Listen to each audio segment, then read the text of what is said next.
Hello, Spiral Out Podcast listeners. Big news for the podcast. Big news. This podcast has got its first official sponsor. Yes, somebody sponsored this podcast. Drumroll, please. Head on over to rockabilia.com. It's the coolest place on the internet to get all your officially licensed music merch. That's right, officially licensed.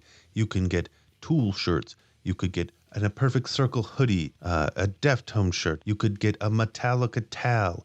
You could get a Sleep Token sculpture, 9-inch nails pins. You can turn your whole house into a music museum.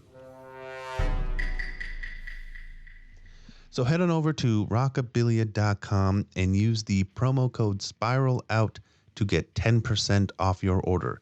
Again, rockabilia.com, promo code SPIRALOUT. The podcast is honored to partner with Rockabilia. We're excited for the future. We are excited about new episodes, and it just kind of tickles my fancy. So again, rockabilia.com, promo code SPIRALOUT to get your Metallica t-shirt or your Tool shirt or a AC/DC towel or a Beatles blanket. They have a ton of cool stuff. I bought a Deftones poster the other day. And again, official tour poster. So rockabilia.com. Thank you for listening. Spiral out.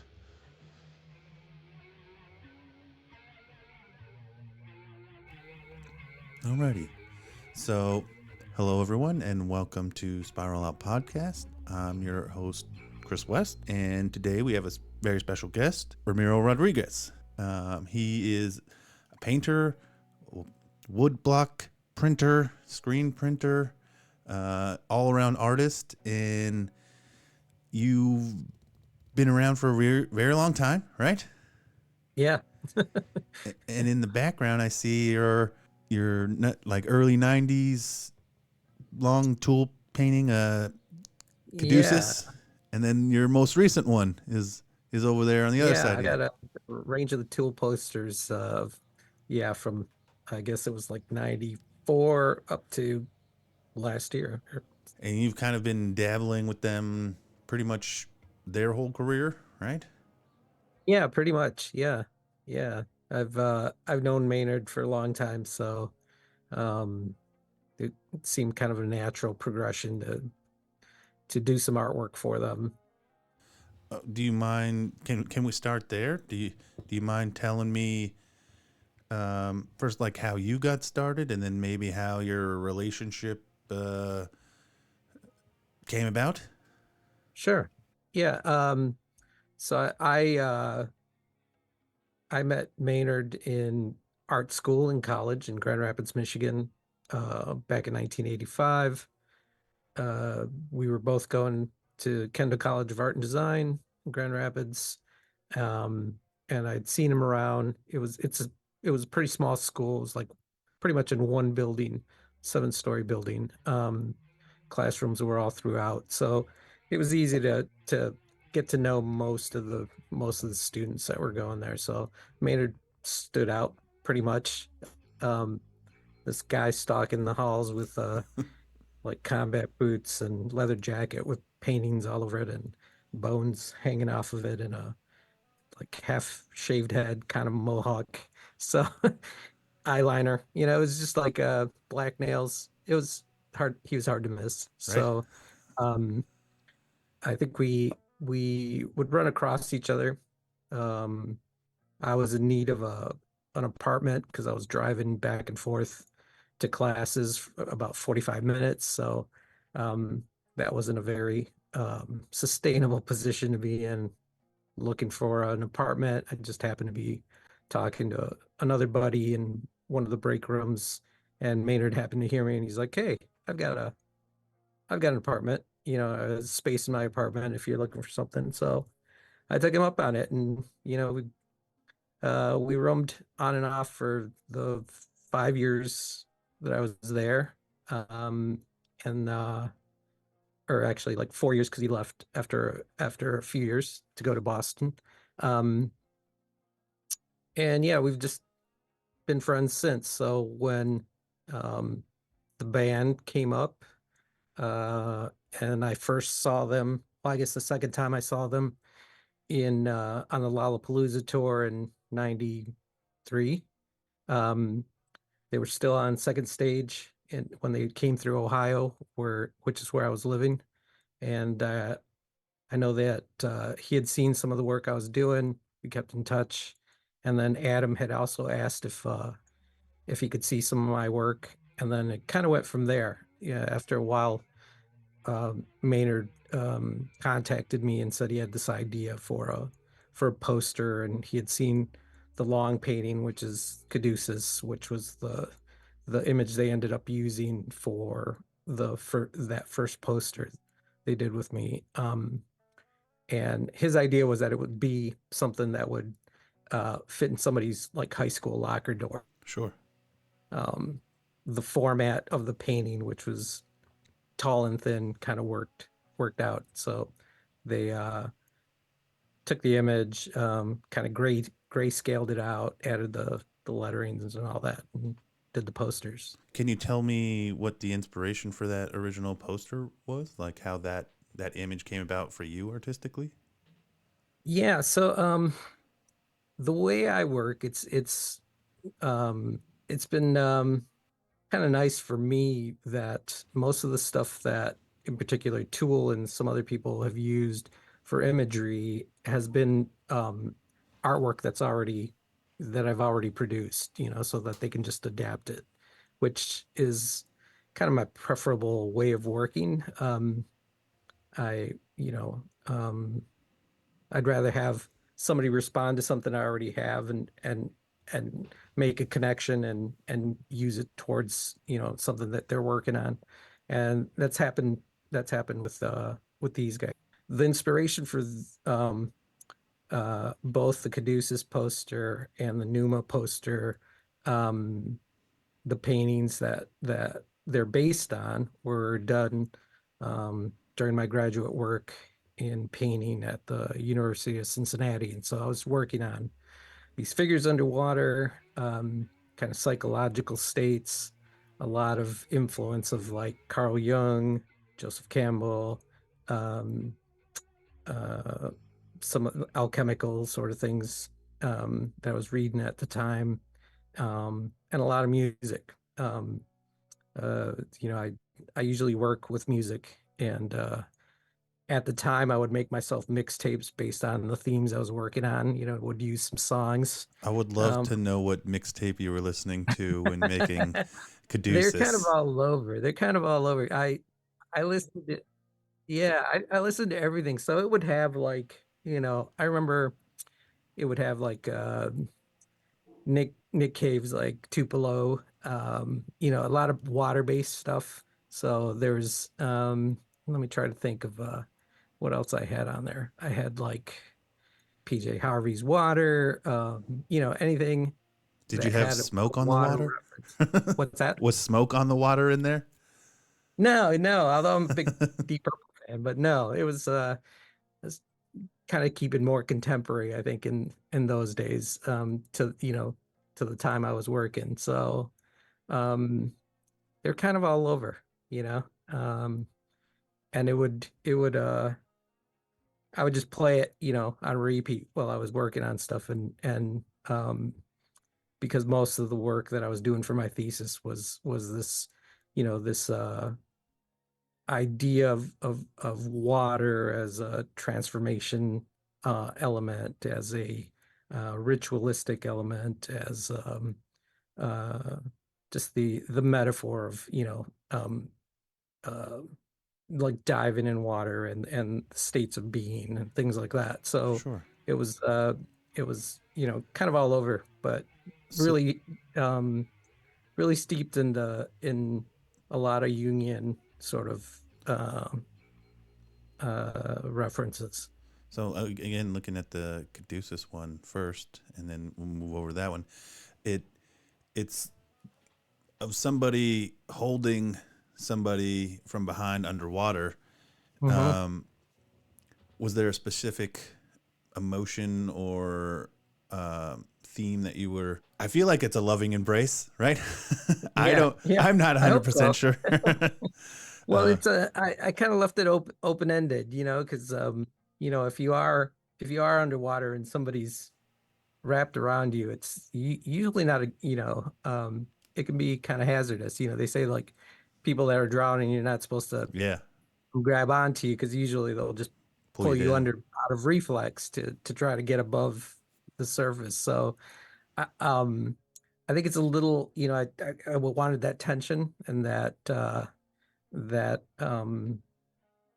that balance of, is it this or is it that? And I tried to have that in a lot of my works is like kind of leave it open-ended as to what exactly is going on. Is it beneficial? Is it, has other ulterior motives? So yeah, it's definitely an embrace that can be seen as a positive thing, but then if you know, Peel the layers back. think about it a certain way, then it could feel like, well, is this person getting dragged down? There's kind of a mix in there where I want it to be uplifting and kind of gravity pull as well. So, Yeah, um, it's not just surface level, right? You have to look at it for a while to really figure out what you think it is. Because I've seen the yeah. poster a couple of times in person. I have a friend that has it, um,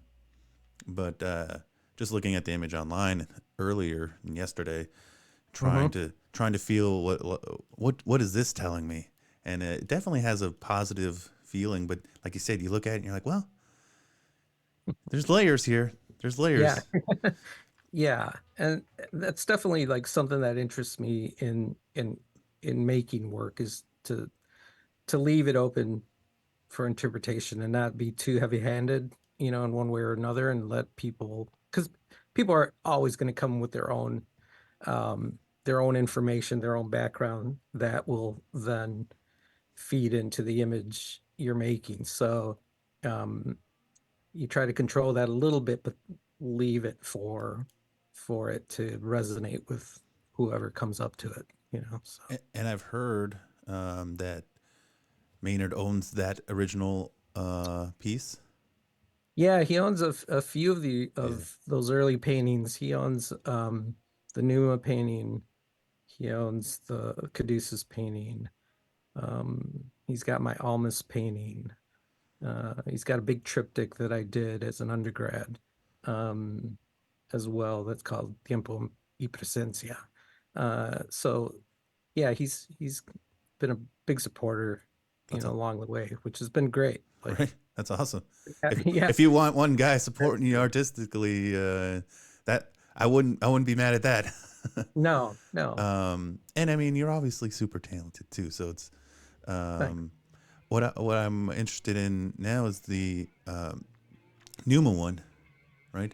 Because that one came Hmm. after, correct? Yeah.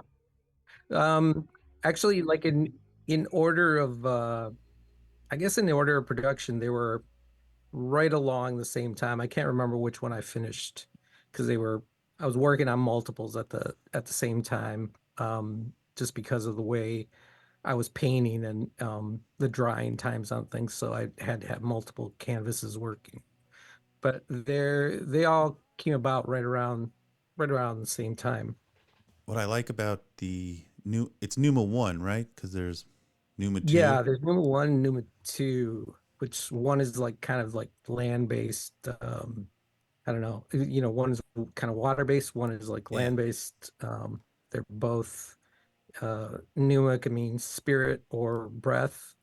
So in both of them, I'm playing with both of those aspects and kind of simultaneously in both of the pieces. So uh, I'm curious. yeah. I don't think I've ever looked up what the word caduceus means. It refers to the staff that's carried, and has like some alchemical sort of references as well, depending on who you ask. Uh, but I I just kind of It's a cool word. added that as a title is a cool word, and it kind of the the positions of the figures, like hands and things, kind of reminded me of these wings and these, and sort of like the winged staff from mythology. So it was it was kind of just an coincidence that, that word at the same time that I was reading these Jungian texts, kind of made its way at the same time I was working on this painting. So that's how they ended up together. How large is the original? The original is 2 by 6. Both of the paintings. The Numa is, I think, 3.5 feet wide by 6 feet tall. They're pretty almost life size for the figures that I was working. Um, for some reason, I picked the very narrow. Um, yeah, I think it's like 2.5. No, I think it's two. Um, 2 by 6. I would have to look it up. I haven't seen that painted in a while, but it is pretty narrow. It's like 2 or 2.5 feet wide by Sure. 6 feet tall. And again, like you said, water was definitely a theme at that, or water and land. On the Numa one, I really like, at least the tool poster version, is that it's kind of reversible, right? Depending on how you look at it, is he's either diving head in, or he's coming out. Yeah, yeah, and I've seen people, display it both ways, and I kind of like that the way the text has been positioned on that makes it sort of optional. So if you want him emerging, it's one thing. You put it one way. If you want him descending, you put it the other way. So What was the particular intention when you first painted it? when I painted it, I had him descending into the water. So it was um my intention to have I just had it in my head that I wanted this figure kind of caught in a moment where you can think it's either a very quick still of a moment of somebody diving, or a slow immersion into the water, which is the way I prefer to think of it. I think that's where Um, where my mind goes to. It's slow. This one descending into water. Was there a specific? You said you were kind of doing them at the same time, so I'm assuming the music playlist was similar. yeah, yeah. So all of these, since they were all being painted at the same time. Yeah, the music was all, um, the for the most part, all these water themed things, which was, you know, um, very coincidental that um, when I was working on these, Maynard was also writing. I don't know if it was at the same time or right after writing all, the stuff like Flood and Swamp Song, and so all these water kind of image Sure. lyrics as well. And I don't know how I've never really asked them where along the line they fell. But yeah, it was just coincidental that it worked out, that we were both kind of in the same kind of frame of mind, um, image wise, on some water themes. One thing I think is very interesting, and you probably have a different perspective than most, is you kind of got to see him before the band, right, and have Hmm. a relationship, starting the band, and then also participate in um, what their like visual artistic identity would eventually be. You're kind of like right there at the foreground.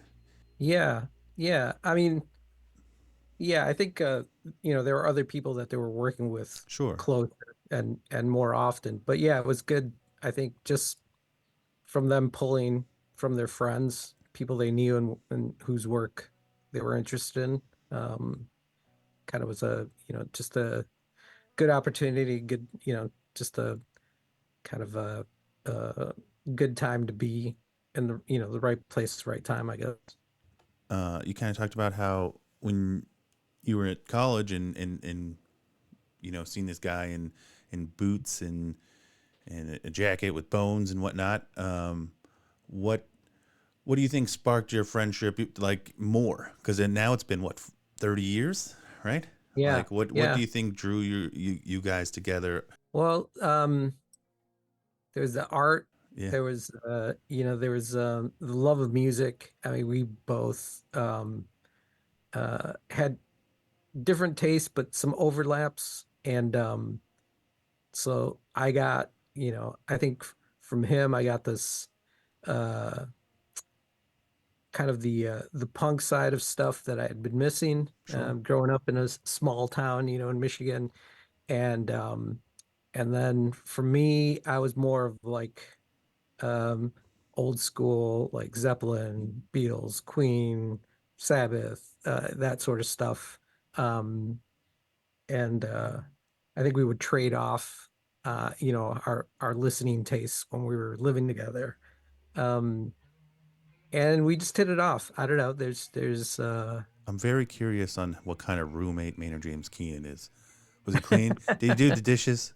Did he vacuum? Did he participate in the cleaning duties?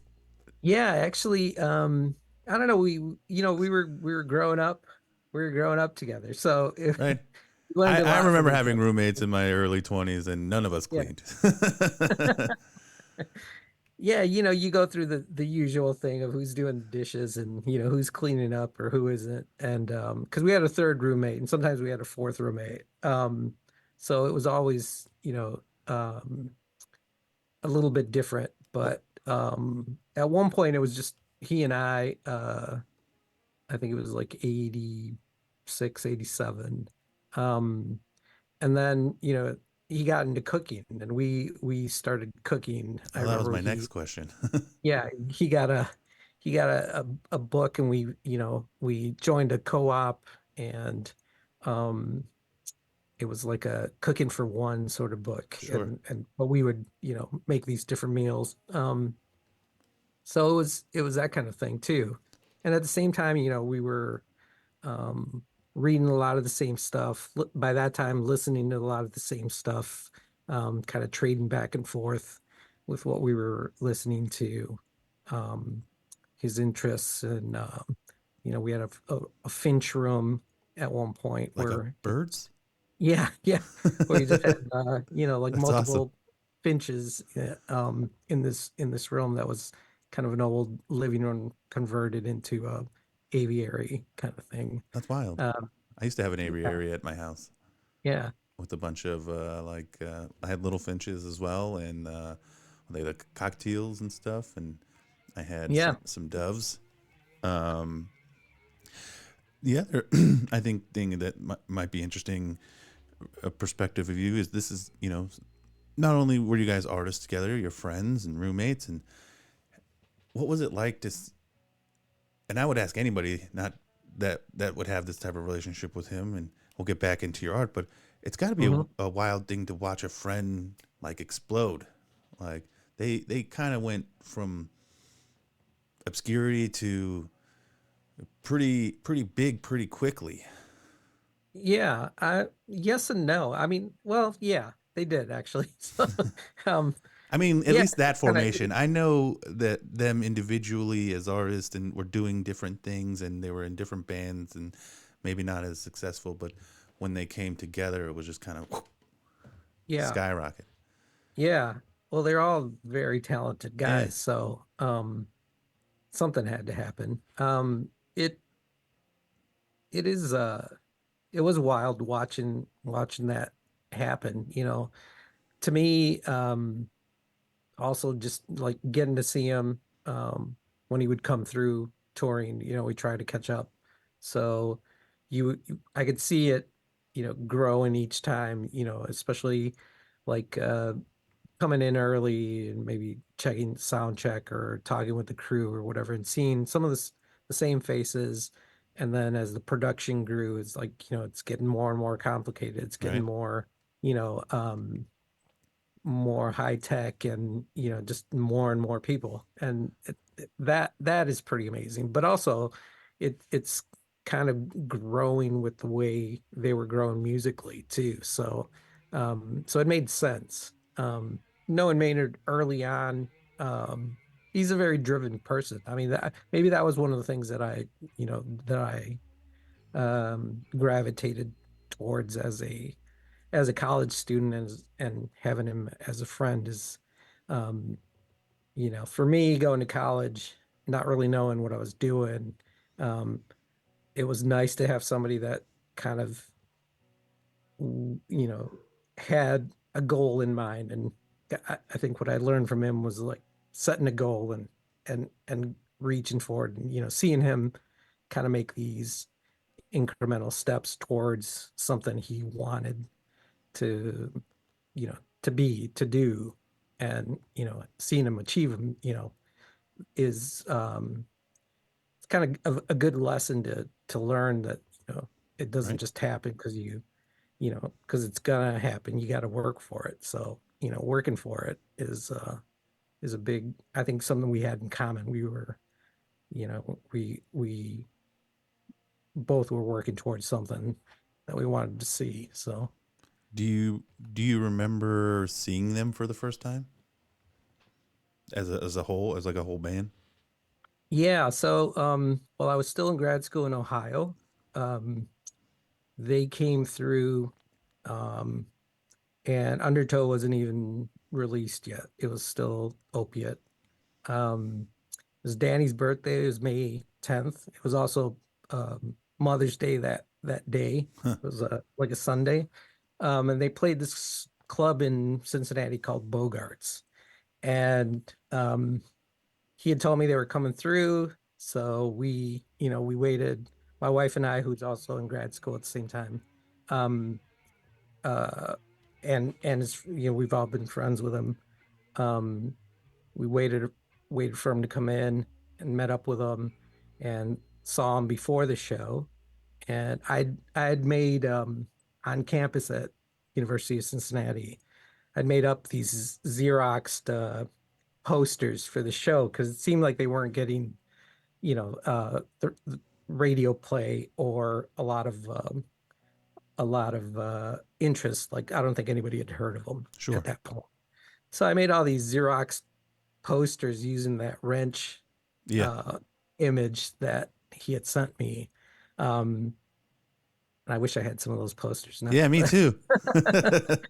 But I put them up all around campus, and it was like, Tool playing at Bogarts, Bring Your Mom, kind of thing, and the big wrench.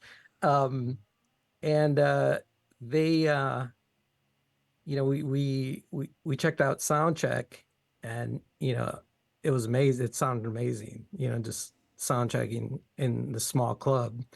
And then the show was, I swear there's probably like 20, 30 people there. Wow. So it was pretty wild to see them up close. And they sounded really good. All of them were just playing really well, Yeah. and it sounded really good. You said 20, 30 people? Yeah, Uh, yeah, there's hardly anybody there. And tomorrow I see them. I live in Las Vegas. They're playing Las Vegas the last show tomorrow. And Yeah, I'm sure there's going to be upwards of 30,000 people. that's that's crazy. Did you see them this tour? I have not seen them on this tour. I think the last show I went to was last year. Yeah, it's about the same. Like, I forget when that was. Um, but yeah, when they rolled through, I think Chicago was the last time. And Yeah. back to your artwork. I always find it funny. I talk to a lot of artists on this podcast, and not a lot of them, some of them, but not a lot of them have personal relationships with the band, right? Hmm. Definitely not a lot of them have as much history as you, right? Your posters have been around for, what is it, almost 40 years now? 30 Yeah. years now? Guess so. Yeah. 30 something. Yeah. Um, so I have to take I have to ask those questions because it's so interesting, Yeah. right? Yeah. But back to your art, you did those two. Do you remember like the production, like them coming out and seeing your artwork like around? Yeah. I mean, so the Uh, I remember getting the first posters. Like he brought me some. I think he might have brought them like at Christmas because we would usually try to get together at Christmas or Thanksgiving. It's kind of been our tradition since college, since like he had family that lived further north in Michigan, so I would bring him home to my family, which wasn't very far from where we were going to school.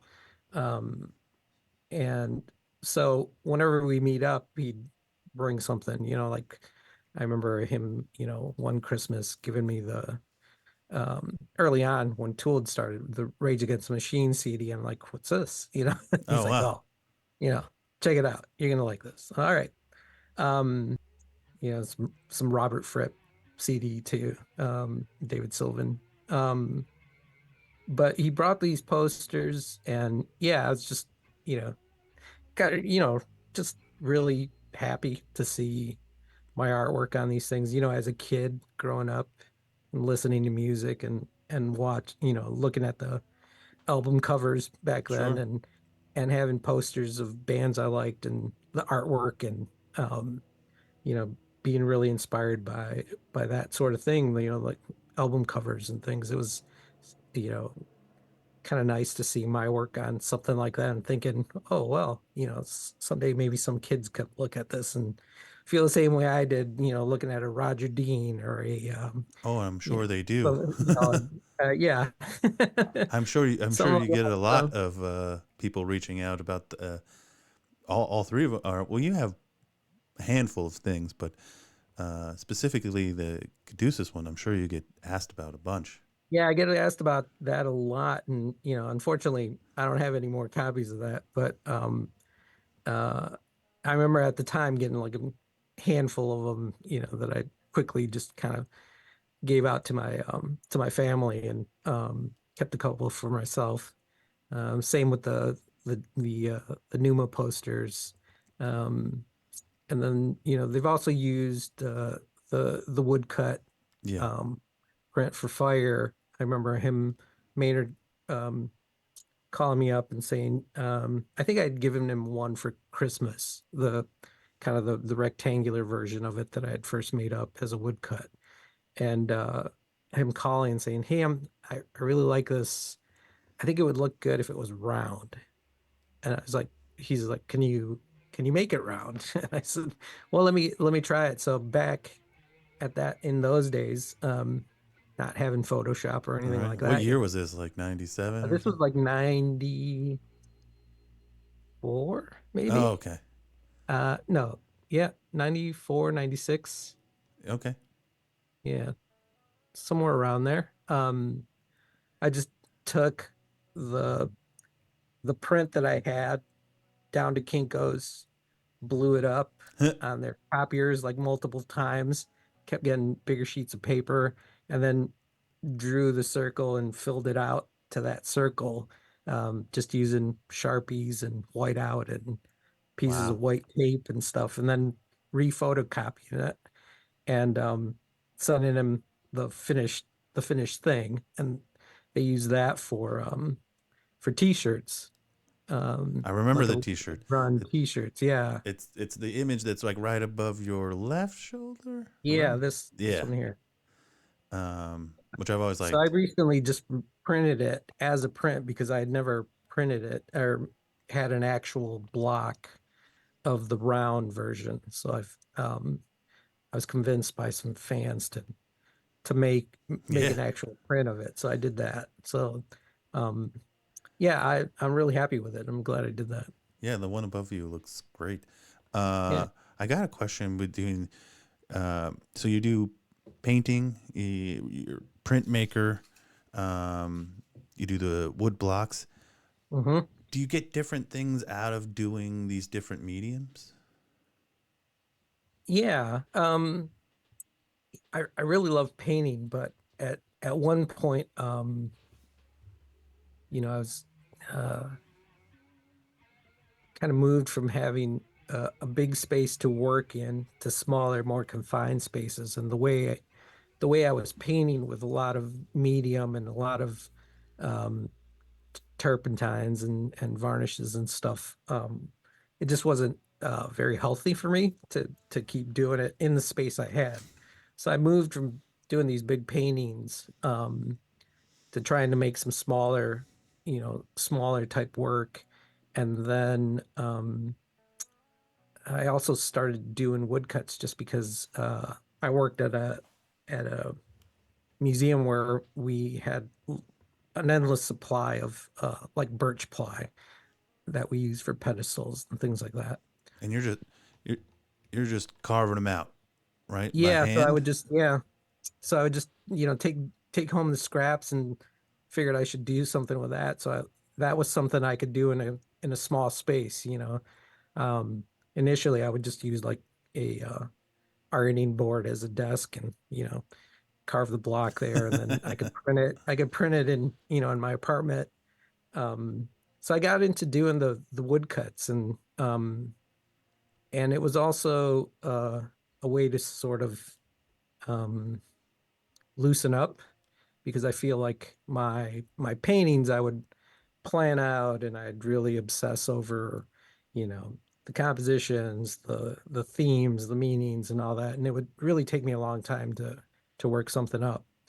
And with the woodcuts, I started working on those with the idea that these were just an experiment and fun, and I wasn't going to obsess over it. Just going to whatever idea first came up, I was going to go with it. I wasn't going to question it. I was just going to, run with it. And that was kind of the thing I needed to kind of break out of the way I was working. And a lot of really good images came out of that, and then they started to inform the paintings, and then the paintings would inform the woodcuts. So I was going back and forth, and then more recently, I've just kind of gravitated more towards printing, just because of um, uh, really just fell in love with the process and kind of challenging myself with different types of relief printing and screen printing. So Screen printing is something that I'm working on getting into myself right now.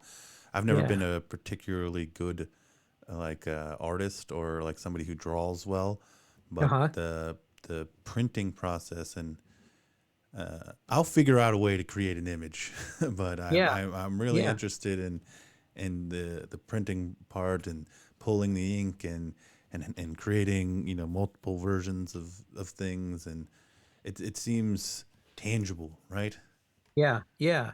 And there's no one way to do any of those printing processes. Like you say you don't draw or anything, but you can use templates. You could cut out pieces Yeah, of paper, put them under the screen, and then use those as a block for where this the ink goes or where it doesn't go. And sure. uh, there's lots of ways that you can interpret that process. So that's kind of one of the fun things. A lot of the stuff I've been doing is just like new challenges of working with different colors, different way of layering, different ways of using either multiple blocks or just single blocks to create an image. Um, and then also, different equipment. A couple of years ago, I got a letterpress, which is, a mechanical proofing press that kind of makes the process a little quicker. And so I've been teaching myself that to use for um, How old is that machine? so the machine itself is probably, I don't know, 40 or 50 years old or more. I've Um, seen a couple of them. They're pretty big, right? And yeah, it's they like have the ink 1,200 roll. pounds. They And have like yeah, ink rolls, and it's mechanical, but there's like levers and such. yeah, yeah. And you can print type, you can print, any sort of relief on it. So the Starduster print that ended up as the poster, um, for the last tour, New was an Hampshire, right? experiment.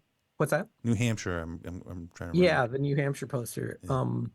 It started out as an experiment of, testing out my new letterpress to see if I could make an image with kind of a reductive process.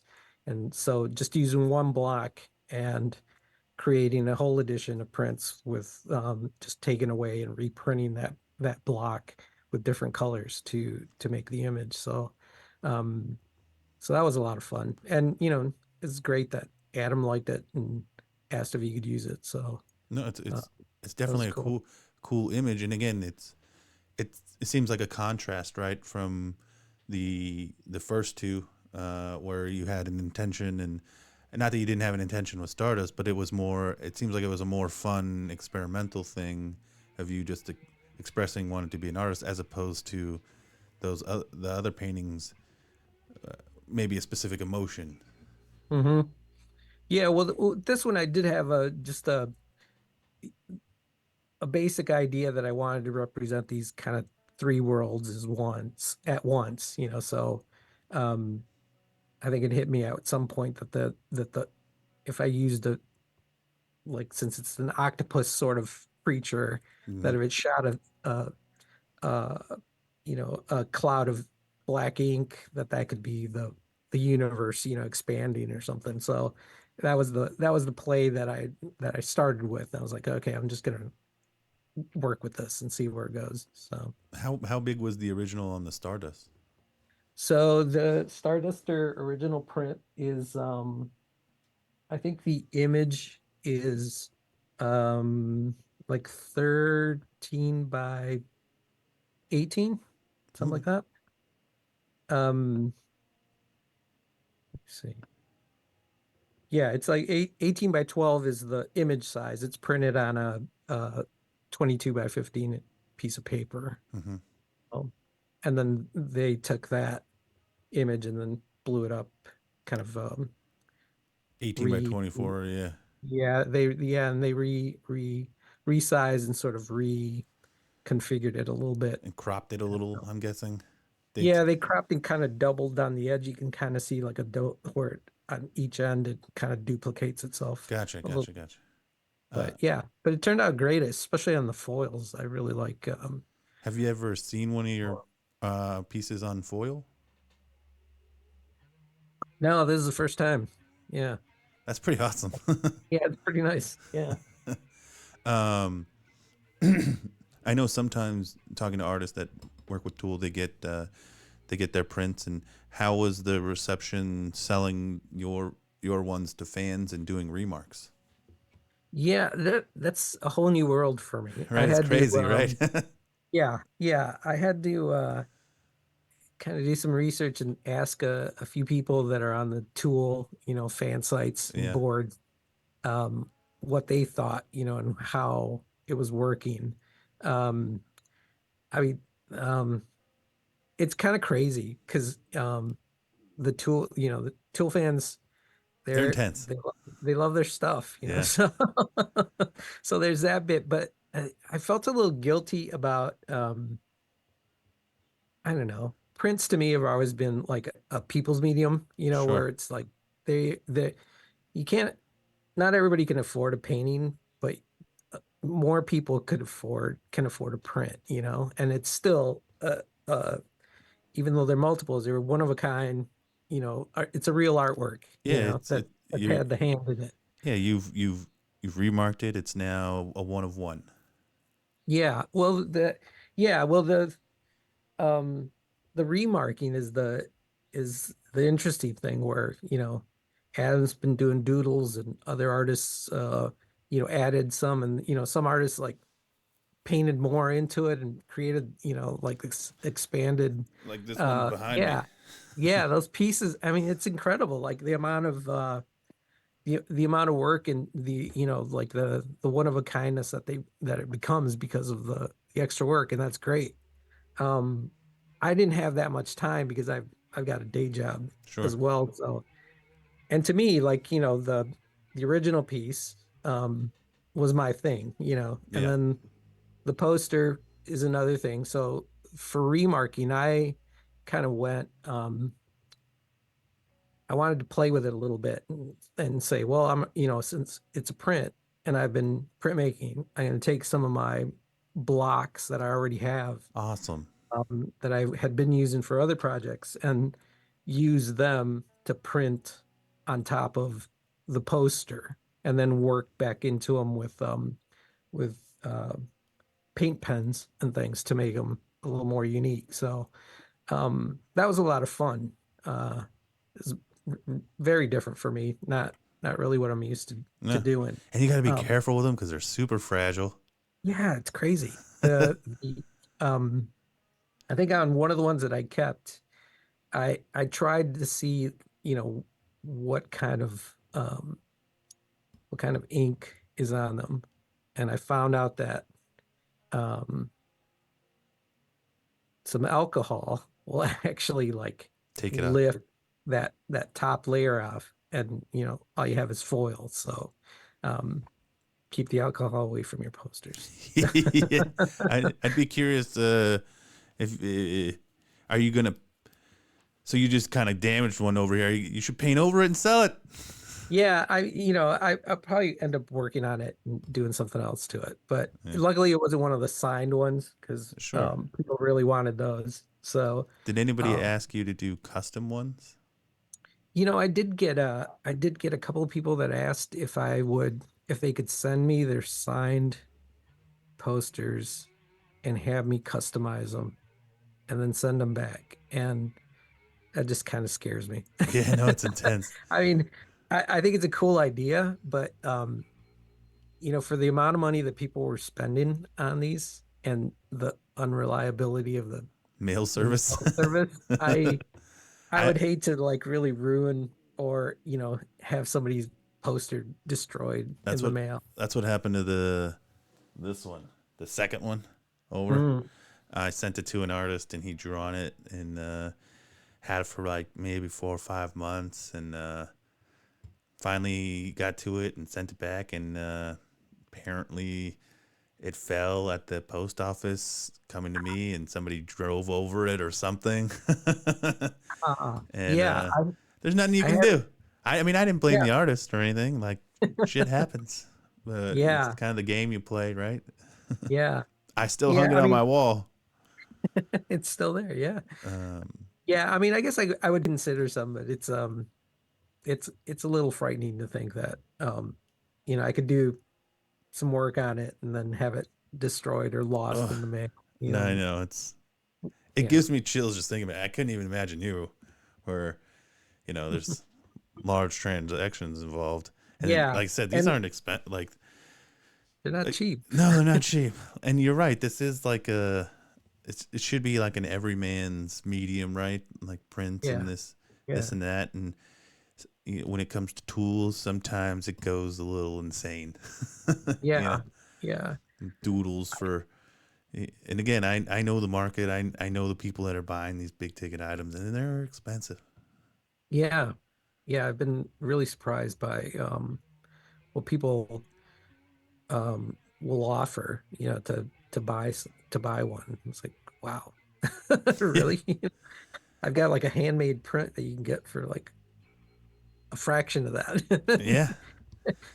But Um, you know, I understand it as well. I mean, it's the fan thing and it's the band um it's the band popularity and all that and that again, comes into it's play. also got to be a real wild thing for you to keep.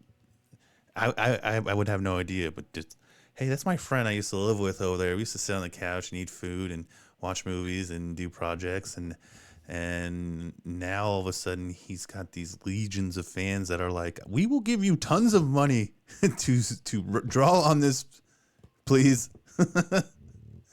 And you're like, wait, what? Um, no, I don't want that responsibility. I wouldn't want that responsibility either. Is there certain social topics that concern you more than others that you like to convey with your work? Um through the years it's changed, right? So depending on where I am in any, you know, where when you're asking about, Sure. you know, through the years it's changed, of course. Um I think currently in the last, you know, maybe like 15 years, it's been more of a, actually probably the last 20 years, it's been more of a social awareness of just, you know, uh, problems with around the world and in our country. So having some stuff is more political, some stuff is more like uh, social commentary on like, I was doing a series that I'm still working on. That's kind of the war. What I think of as like the war on children, where like children are the ones most affected by wars and policies around the world, and it's this they're our future. So it's kind of crazy that all these things get thrown on them. So I was doing a whole series on kids in war, and then at the same time, like the detention centers started happening along the border. And I began hearing more about that, and I come from a family of immigrants, and so those sorts of ideas interest me and are part of who I am. So I feel like um, I want to say something about that. So there's those sort of things. And then there's also just basically for me, um, just a telling of my family experience, the immigrant part of it, the family I grew up with, my family with my kids and my wife, um, and just that part of it began when I started having kids. It's being a kind of a way for me to record um, for my kids' benefit and myself, like a history of my family. And so some of my current work deals with those sort of things.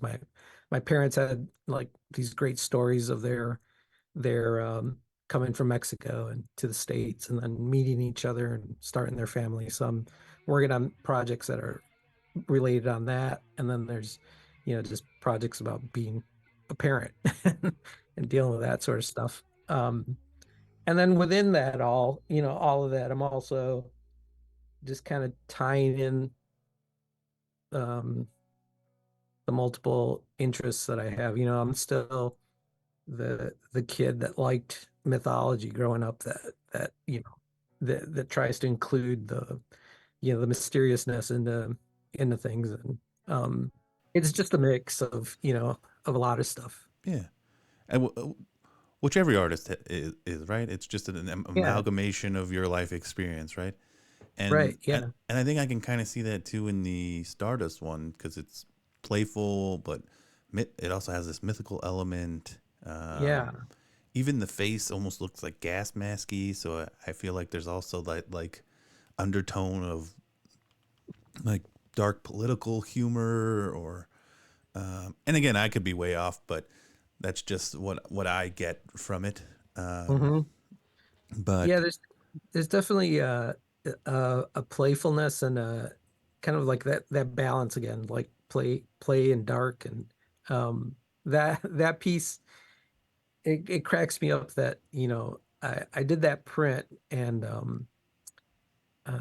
like I said, it was an experiment to test out the new press and try a new process. And once I was finished doing that, I realized that my youngest child uh, had made this print a long time ago of this octopus out in space, nice.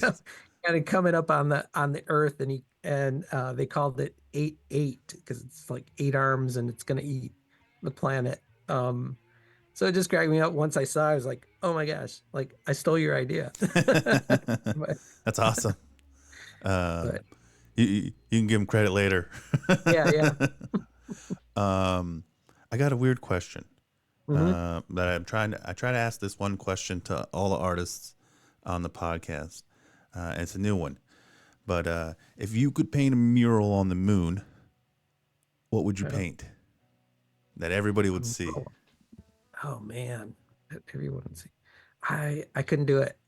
I couldn't. I love the moon. So like I wouldn't want it defaced. Sure. It's like it's such a strong. It has such a strong uh primordial, like, it's It's ancient. it's yeah, it's ancient, and It's it's forever. one of those symbols, to everybody, um that to deface it, even for art, like, would I think would be kind of sad. I mean, I just read yesterday a headline, something about, Jeff Koons sending some sort of art to the moon. I don't know, Hmm. had something to do with NFT. So I'm hoping it's not like an actual thing that's going to be on the moon, but Yeah, that's weird. it just made me. So it's funny that you're asking that, because it made me realize that I wouldn't want it to be defaced in any way. I like looking at it and seeing, the phases and seeing the textures and all that. And I if it had some sort of image on it, then I'd be kind of bummed. So it wasn't just those three, right? You have Caduceus, Numa, Stardust. We talked about Fire, which is above you, but you also Right. had the TV Fear or Fear TV. TV Fear, yeah. TV Fear was a print that, once again, it started as the woodcut, and then uh Maynard asked me about the image as a possible.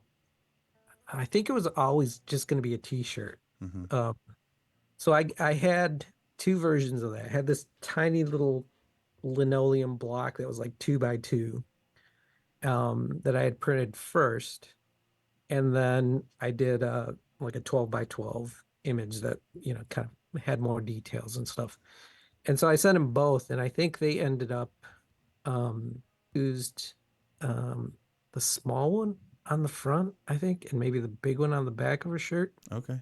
Um, and it also had I made a block that said, turn off your television, part of the shirt as well. Nice. And I cut that out of a wood block too, just sent them along to him. And yeah, that was like a limited run shirt as well. I Yeah, haven't I've seen it on hardly ever. eBay a couple times, like used Yeah. ones, but I haven't seen it around like in person. But it's a very cool image. Yeah, It's yeah, that was inspired by my oldest, my son. When we first had kids, we my wife and I had the agreement that we weren't going to make the TV was the center of our world, like the center of our living room. We moved it out of the living room, and it was something that wasn't going to be the focus. mm-hmm. Because I would notice when I would go to a lot of people's houses, like, you walk in, you sit down, the TV's on. I mean, almost everywhere you go. You go to Yeah, a restaurant, the TV's on. You go somewhere else, the TV's on. And we didn't want to have that. So it was my commentary on this, just getting frozen in front of the TV, and um, you know, you sh- not you should do a sequel with doing it phones. with what? Phones, With phones. Yeah. because it's Yeah. getting I mean, worse. yeah. So now you got your pocket TV with you always. Yeah, So they they they're like, oh, people can't move their TVs out of their living room unless you put it in their pocket. yeah. But, Genius. right? um, Little computer in your pocket. Yeah. I mean, it's helpful, but it's definitely addictive. Yeah, it is. Yeah. I'm guilty of that Yeah. as much anyway. Um, I'm gonna ask you one that I'll just ask it. Do you have any like particular Tool or Maynard story that sticks out in your brain?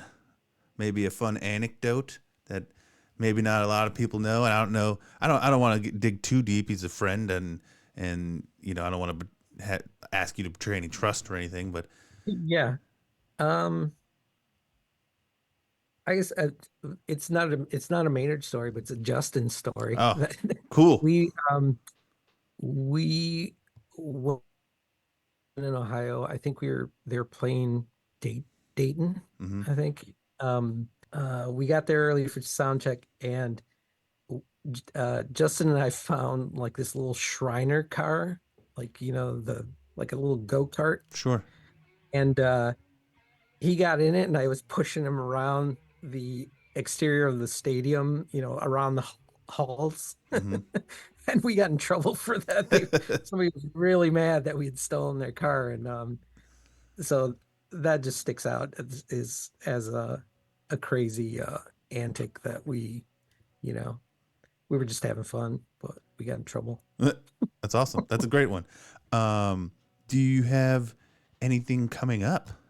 Not necessarily with Tool, but I've got, well, right now, there's one of my pieces still at UC Davis in a show there with a couple of pieces of mine, with one of my mentors, Malaquias Montoya, who has a show there. And I think it's almost done. I've got a show coming up at University of Olivet in Michigan, that opens in, I think, in a couple weeks. I'm dropping off stuff next weekend. So, and it's a group show called Contemporary Printmakers of the Great Lakes. oh, have that written down. Contemporary Printmakers of the Great Lakes region. Yeah, Yeah. yeah. So, and Those are two things. Would you work with Tool again? Oh yeah, definitely. Yeah. I love them. Right. And then do me a favor and give me all your plugs. Like, where can people find you? Where can they buy your stuff? All that Yeah, good things. unlike some artists, I'm not represented by a gallery or anything. So I make all my sales online. So RamiroRodriguez.com. Social media is my Instagram is Ramiro Rodriguez Artist. And in the bios, there's links to, my website and other social pages. So go buy his stuff. I'm trying to think about the timeline of Tool's art and their like visual stuff. And you were definitely in the very beginning, right? Yeah, I'm trying definitely to think. like undertow through, I guess, Anima, because I think Anima picture discs are That's right. You the Numa painting yeah, and the Almas painting. that's So right. yeah, And the Almas one, which one is that? that one's the male figure kind of crouched into a ball underwater, and then That's right. a woman with her head above water is kind of has her hands on his back. Yeah, I love that painting. Maynard has that one too. So I was working on Caduceus and Almas. Definitely when they came through in 92 to Bogarts in Cincinnati, because I have a picture of him in my studio and they're just kind of roughed out. So I was definitely working on those already. Do you still have that picture? Is it something you'd be Yeah, I've able got to it share? somewhere. Yeah, Do me a it's kind of a favor. creepy picture of him. Email it to me if you don't mind. I'd love to see it. Yeah, I'll have to let me dig that out. And then, did you ever get a copy of the picture discs? Yeah, I did. Yeah, That's pretty I got awesome. a couple of them. So yeah, it's like Almas on one side, Numa on the other side. That's awesome. Hopefully they sign Yeah. them for you too. I don't think those are signed.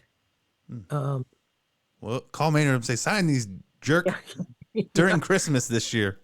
and I haven't tried them on my turntable to see how they actually sound because I don't want to wreck them. But Right? I have to test one of them. Yeah. Well, Ramiro Rodriguez, thank you so much. This was awesome. I Sure. appreciate the time and the stories, and thank you for all the great artwork, and thank you for being a part of the Tool legacy for so long. Thanks. Yeah, glad to be a part of it. Yeah. I mean, it's kind of nice that they're spreading the love and having all these various artists and kind of various types of art as their posters, um, for every venue. Yeah. I wouldn't mind doing one where it was an actual like hand pulled or hand printed poster, like whether it's a screen print or Sure. a a relief print or whatever, rather than a mechanically reproduced image from an original artwork. Just call Like Maynard. Say, you said. this is what I'm gonna do, Maynard. It's gonna be for this show.